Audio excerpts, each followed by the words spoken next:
So may I invite Professor Avanees Kumar to make a summary of the deliberations that we have had, and please offer a vote of thanks. So thank you, Professor Amar, and all of you, the speakers and authors. Frankly speaking, there are two aspects of it. When I look at this job of summary, you have already done it. I mean, like between the sessions. So my job is relatively easier. But what I think is that, I'm reminded of one of the very famous, because I'm trained anthropologist actually, from an American anthropologist who was very passionate about disciplinary imperialism, where disciplines were subjugating other disciplines as well.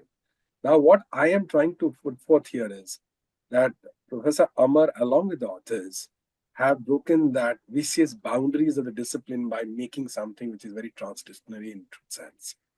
When I look at and when I hear all the papers that from Chilka to lake to health science to hospital to water and to resources, now, this really makes a very anthropocentric, and as it is, like it is said in the book series itself.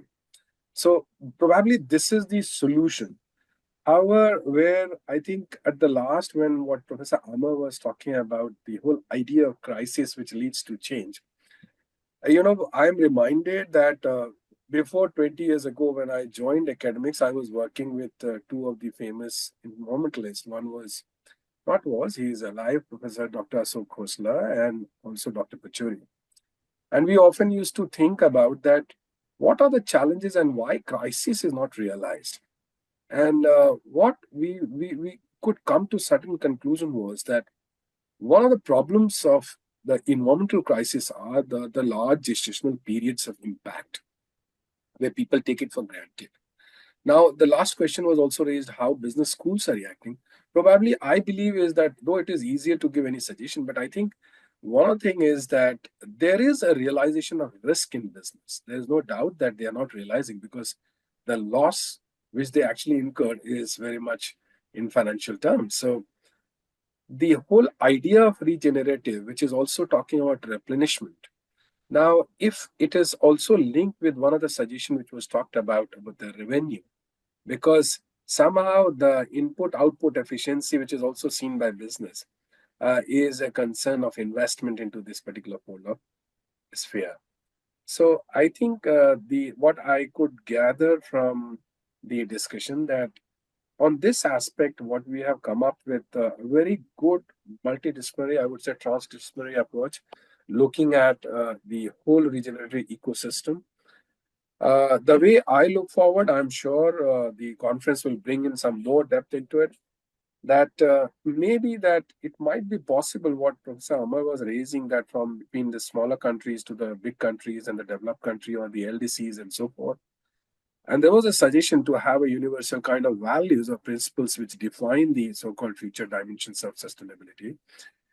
That could be an idea which can actually bring forth. In fact, if you look at the whole politics of acceptance of sustainable development concept in 1987 with Brooklyn, so it was like the definition where it was very universal in nature, irrespective of, because if you look at the experimentation of Agenda 21 and also the Capacity 21 initiative across the world, they were not about to come to any conclusion about the indicators, but that is how the definition actually made to some consensus. So I think that is something which is there.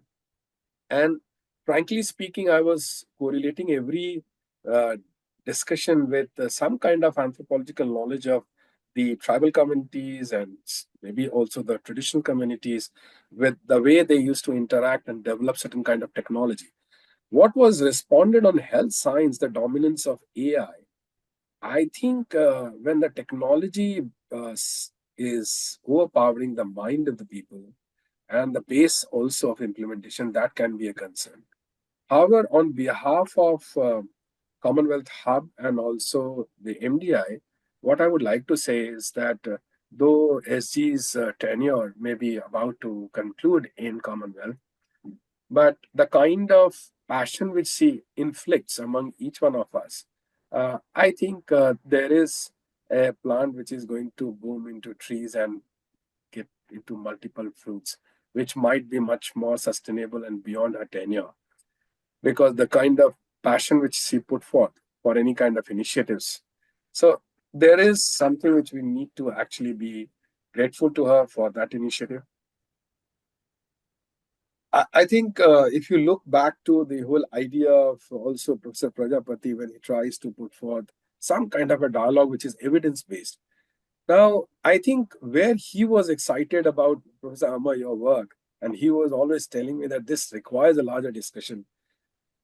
When you adopted the system approach, one of the two divergent, like science and society convergence, was very eminent in your case. Like how you brought in action, academia together. That is something which is very remarkable. And actually, that strikes my mind that, if science and society divide can be bridged, and this is one of the example which you have done. I'm sure in coming future we can actually look into some other aspects of it and get into some kind of convergence between science and society as a system approach which you have taken into consideration. My thinking is that not only in India, though it is not only India-driven study, but maybe that when we also get into, let's say, when you have done the mapping of SDGs, all the 17 goals with the 5 parameters, maybe it would be a good idea to look at the common concerns, like the way the whole common, concerns and common endeavors can be brought in together across these 56 countries, which can become a framework of maybe a trial, I can say, which is an experimental based and evidence based, and which can result into policy making. I have one comment about the role which was being talked about, that whether advocacy, and there was a response that, as SG said, that there is a role which we have to play with every actor. My understanding, because I was working with a lot of NGOs also in climate change discourse, and especially one of the largest NGOs network, Cancer, that is the Climate Action Networks. There are multiple actors into advocacy. But the problem with some of those actors are that they are in their own echo chambers. So they need more of evidence like this to unfold much more scientific knowledge for policy influence.